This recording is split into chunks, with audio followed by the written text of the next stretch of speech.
right, well, this is a very exciting. We're glad to have a culmination here of an evening. First, I want to thank all of our amazing speakers and guests for the last 2 days. So, thanks. I don't know about you, but I'm super, super inspired. Okay, now we have a special honorary little ditty here before our reception. It is our great pleasure to honor Gloriana Davenport. She's been a dedicated member of the MIT community for the past 40 years. In 1977, she started her career as a lecturer in the Department of Architecture's Film and Video section. After the founding of the Media Lab in 1985, Gloriana started the Interactive Cinema Group, and that was later renamed the Media Fabrics Group. That was in 1987. The work of the group represents synergy between research and teaching. It was pioneered and continues actually this theme in the lab today. So as one of the founding members of the Media Lab, Gloriana worked with lab co-founders Nicholas Negroponte and Jerry Wiesner, as well as all the other faculty, founding members Seymour Papert, Todd Mackover here with us today. Gloriana and Professor Muriel Cooper were among the women who helped shape the early years, formative years of the Media Lab. And now they've been followed by Roz Picard, Patty Moss, Cynthia Brazil, this amazing legacy of leading women at the Media Lab. So we're so honored today to recognize you, Gloriana, for your incredible vision, your work, your continued work. She's trained as a sculptor and documentary filmmaker. Gloriana is a pioneer in interactive media, providing video, digital media, and new ways of storytelling, and saw that maybe decades before anyone else. Her work's core is the belief that aesthetic expression and storytelling are central to human development. And throughout time, storytellers have shaped the work and technological medium of their era. So in the years leading up to the birth of the internet, Gloriana's future narratives engaging the roles in authors, audiences, and machinery, collaborating construction of meaning and experience. The concept of using video as a tool for understanding one's environment has been a key element of Gloriana's work throughout the years. One of the most notable projects by Gloriana and her students was called The Elastic Charles. Was an interactive portrait of a time-lapse journey here on the Charles River. It combined historical, thematic, and ecological perspectives to demonstrate how video and computers could create a new narrative in a documentary medium. The project's early effort put video on computer screens, has led to a 1992 patent, which is called Method and Facility for Dynamic Video Composition and Viewing. That was incredibly important. It really is frequently cited as prior art for video codecs. That's becoming increasingly integrated into chipsets for computers and phones, which we all take for granted now. One of the lead students supervised by Gloriana was Hans-Peter Brandmo, now serves on our visiting committee, and he, with a collaborator, built this development into founding one of the very first startup companies that evolved out of the Media Lab. When Gloriana retired from MIT in 2008, she had advised over 120 of our Media Lab students. And in Media Lab student fashion, these students have traversed the world. They've shaped careers that span entrepreneurial, academic, artistic, and media production efforts worldwide. They've built many companies and innovated in academia, industry, and the arts. But her involvement in the Media Lab didn't end in 2008. At this point, she began running Tidmarsh Farms, a former cranberry farm in Plymouth, Massachusetts, that soon became the largest freshwater wetland restoration in New England. In 2011, she founded Living Observatory. It's a nonprofit learning collaborative that focuses on documenting and studying the arc and change in large restored wetlands. Through these projects, he's worked closely with Professor Joe Paradiso and the Responsive Environments Research Group, providing a place in the wild for the students to explore how media and sensor systems can extend our experience in the natural world. So, Gloriana, thank you for your groundbreaking work, for being a leading member of our community and lifting up many, many future generations. Next, I'd like to invite Todd Mackover here to the stage to share some additional personal reflections.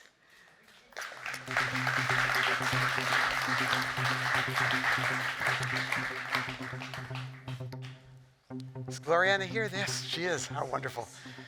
Yeah, there's her.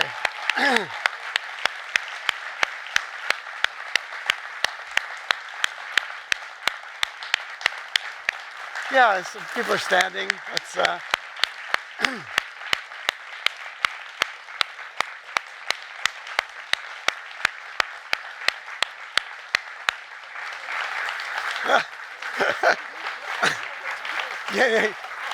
I think, hey, I think you still sit down for a few minutes so we can say nice things about you, and then you can come up and, yeah. And yeah. Nobody will embarrass you. It's such an incredibly nice opportunity to be able to acknowledge and honor somebody that we care about so deeply and who has made such an important uh, uh, mark on this place since the very beginning. So I've known Gloriana for, I don't want to say how many years, quite a few years. I have a million stories. I won't tell you all of them, but I just wanted to mention three aspects that I think are really important about this incredible person. The first, Deva mentioned this, but doing the arts at the Media Lab, having the arts at the center of the Media Lab, and thinking about how arts and research fit together is really core to our mission. It's one of the main reasons that we're here. It's one of the main reasons that we're different from an engineering school, and it's part of our secret sauce. And Gloriana is one of the main people who figured out how to build an arts culture here at the lab and how to integrate it with every other aspect of what we do, research and education. And I could give you 100 examples, but one of them that comes to mind that I think was incredibly influential was the Wheel of Life project, which happened, if I'm not mistaken, in 1992, 93, I'm pretty sure. And this was at the period when Gloriana and her group were trying to figure out, probably the first group ever, to figure out how to make a narrative, tell a story that could be reconfigured in many, many different ways and personalized.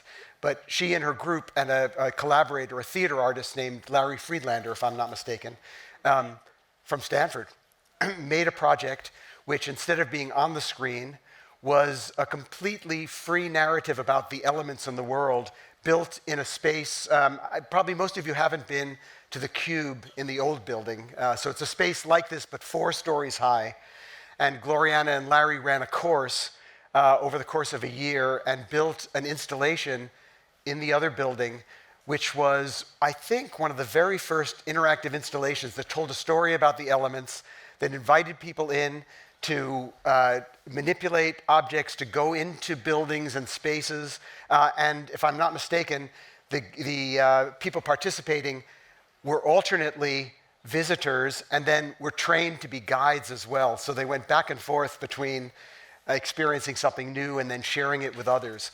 And having students work on this as a research project and then building it here at the lab over a period of time and having the whole community see it built and experiencing it was influential to all of us. A lot of projects, it was the first project like that at the lab, and many other projects followed. And all of Gloriana's students were involved in this combination of research and artistic work, with the two of them mixed together. Second kind of thing I wanted to mention is that Gloriana, to this day, but all the way through, probably knew more different aspects of the Media Lab and embodied that in her work and in her personality than just about anybody else. So when, by the end of the 1990s, the Media Lab was established, and all of us, and especially Nicholas Negroponte, was trying to figure out, do we want the lab to grow? Do we want to build another building? Do we want to split into separate parts? But one of the most exciting ideas was, let's make a Media Lab somewhere else. And most of us thought that was impossible. But Nicholas worked really closely with Gloriana, and for a variety of reasons. Does anybody know where the first big Media Lab outside of, really the only one outside of Cambridge was? You know. You know exactly where it was. You know. Anybody? Yes. Oh, you know. There are people who I know. But anyway, it was in Dublin, and it was called Media Lab Europe. And it was a really bold, crazy idea that we could take the essence of the Media Lab, decide which parts of it to emphasize. In fact, it was a lot of parts that had to do with human interaction, the arts, and narrative, and to build it in Dublin And Gloriana was the faculty member who took the lead on this. So she worked really closely with Nicholas to identify the place. It was an unbelievable place. It was the old Guinness Brewery. It was like so cool. And they completely redid it. Gloriana was involved with finding an entirely new faculty. All the researchers who were going to run research groups there, none of them were from the Media Lab. I went over from time to help, but these were all completely new people who were hired all at the same time, and then found students to work over there from all over Europe. And so Gloriana envisioned this place, built it up, and also she's a great people person. She connected with an incredible network of amazing people throughout Dublin. So when you think of Dublin, who would you think of? Like U2? Well, Gloria found U2 and got them interested in participating in Media Lab Europe, and they were part of it. Neil Jordan, the filmmaker, Marianne Faithfull, the singer, all the academics throughout Europe. So Gloriana made all those connections, brought them into Media Lab Europe, and made it work. And it was a miraculous place that actually was really fantastic. It didn't survive long after 9/11 because after that it was really hard to get European companies to buy in. But it was a magical moment, a way of having a spark of the Media Lab somewhere else, and that was very influential throughout Europe for students, faculty, and companies as well. And the third category I wanted to mention is that Gloriana has one of the world's great eyes.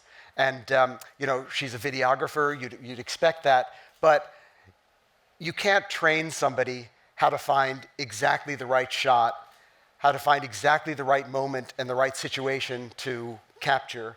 And Gloriana's always had this for looking at things, and she's also had a really great eye for people. And she brought unbelievable people, both young faculty and students who never would have come to the Media Lab if Gloriana hadn't discovered something special about them and said, why don't you come try this? That same eye allowed her to mentor and nurture unbelievable, talented people with all kinds of different backgrounds to grow and to be successful. And so I think for all these things, nurturing the arts at the lab, helping us build our culture and propagating it around the world, and having an eye both in your own work, but for talent and special people, and for nurturing all those people and all of us. You're core to this place and always have been, and I can't thank you enough. Thank you. And now I'd like to invite Joe Paradiso onto the stage to share some other thoughts. Hi, it's a total pleasure to honor Gloriana, a close colleague and friend for many, many years. And it's interesting when you start to think about my past with Gloriana, it actually goes back to before the Media Lab.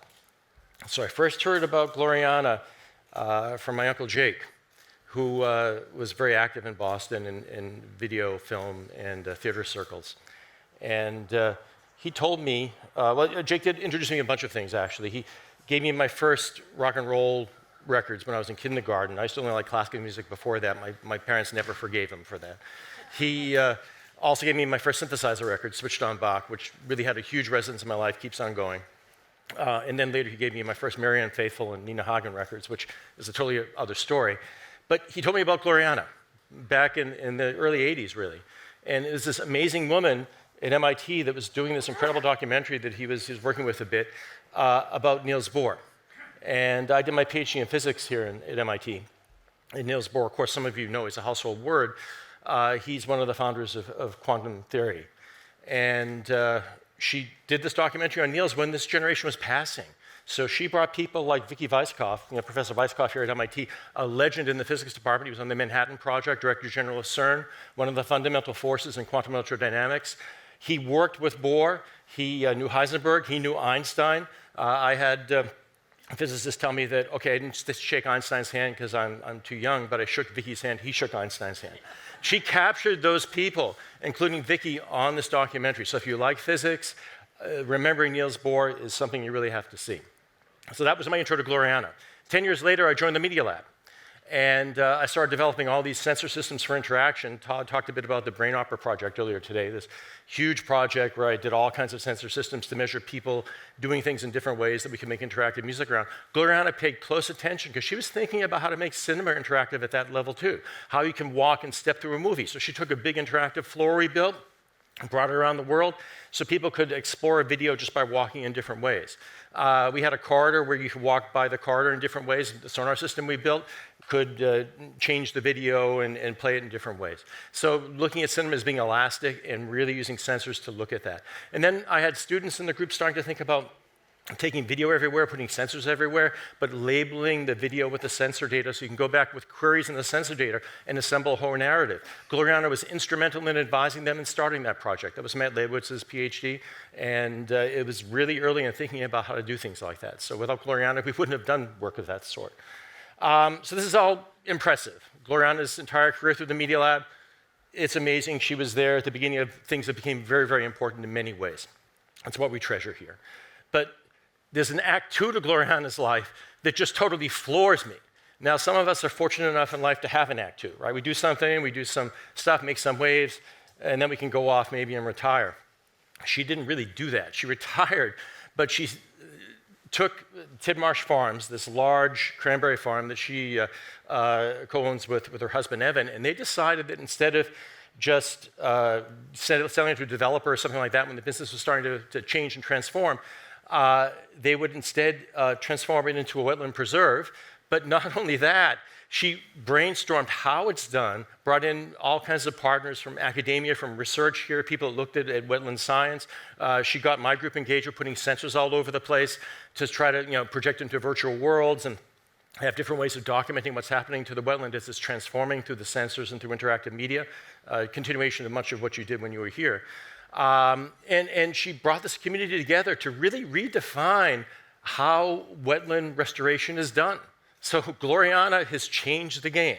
I know a lot of the collaborators that have been there with her during all of this, and people look at how to restore a cranberry farm or wetland in a different way in this area, and actually in the whole Northeast, since Gloriana has done her work. And that, to me, is incredibly impressive, right? And a remarkable career, but this second act, which is just totally different and totally awesome. And it's been my privilege to work with Gloriana closely. She'd come and visit us quite a bit. And it was a very close collaboration on Tidmarsh, getting the sensors out. I had probably 10 theses in the group finish with work on Tidmarsh. She would come to the lab every month, twice a month, maybe even more. The students would all look forward to it. We have some of the most incredible meetings you ever had with Gloriana. She would never say, no, you can't do that. You talk to people that do restorations, like, no, you can't do that, or that's going to ruin it. She's like, yeah, let's do this, and we can try this too, and maybe we'll do a sensor here. We could do this kind of a thing. It was wonderful. Everything just expands. It didn't contract. It grows. And Gloriana, I know you'll keep on having that attitude, throughout your life. So it's an inspiration to all of us. Thank you so much. I think there's a video of Tidmarsh that you guys are going to roll. I'm not sure. Tidmarsh Farms is in Plymouth in Massachusetts. It is the combination of 2 farms, both of which were built as cranberry farms at the turn of the last century. We're restoring this property into a nature sanctuary. Those changes will be very dramatic. So we had a very unique opportunity to use data in very new ways to help inform the public.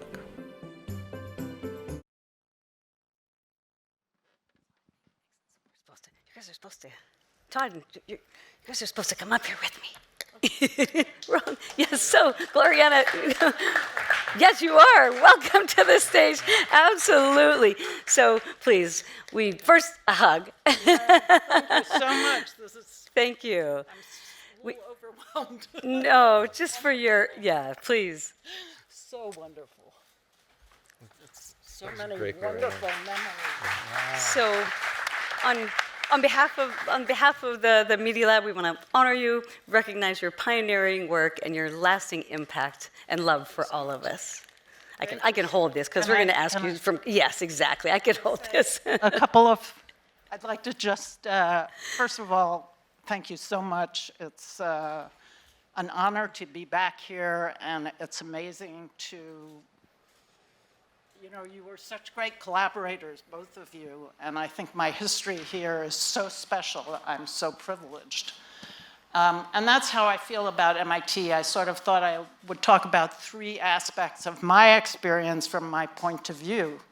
First of all, I met Ricky Leacock when I was starting to make films, and MIT was developing new technology. They had probably the best film school in the world, documentary film school in the world.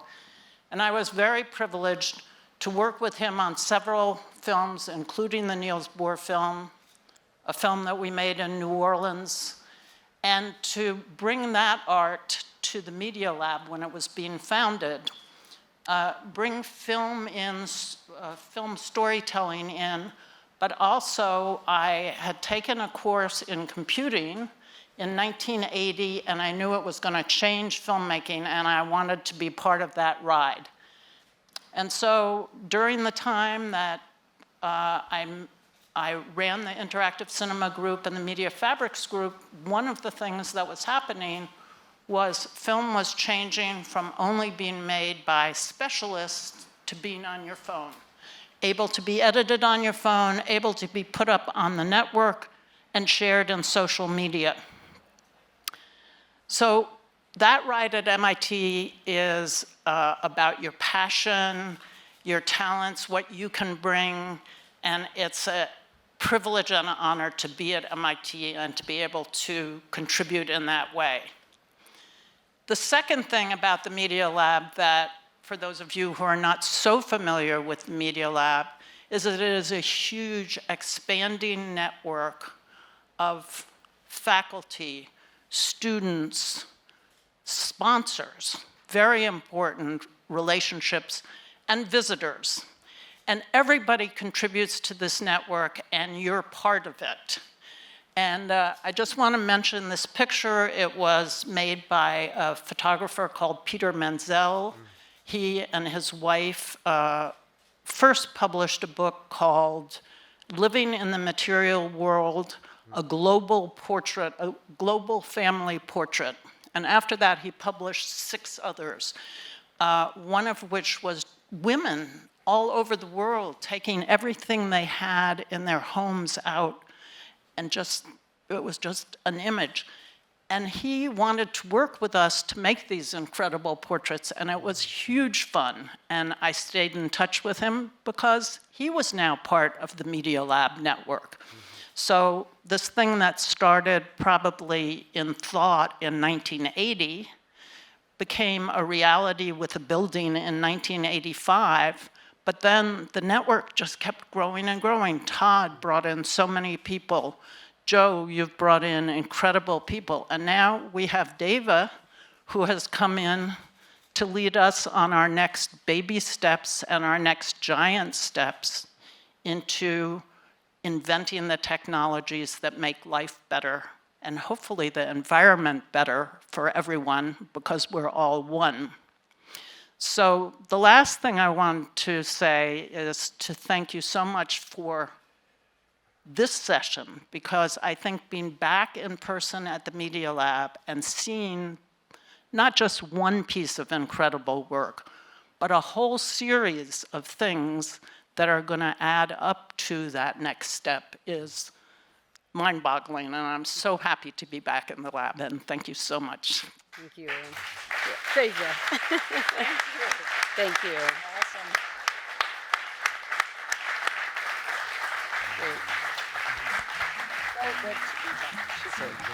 Thank you, Gloriana.